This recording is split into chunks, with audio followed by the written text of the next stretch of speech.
Velkommen til White Angel. Nu vil jeg vise jer lidt rundt.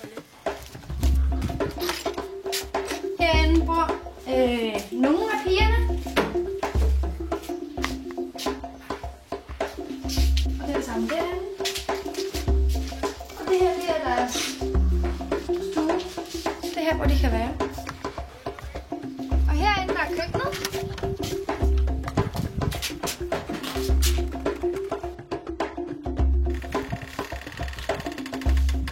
Her har vi toiletterne.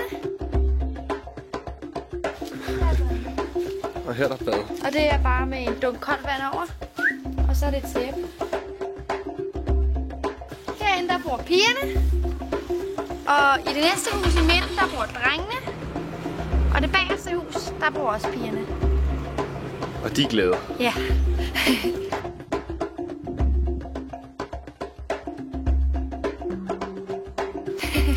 Nu står vi på White Angel skolen, som er noget af Chalka har bygget. Og herinde der er kontoret, hvor headmasteren sidder.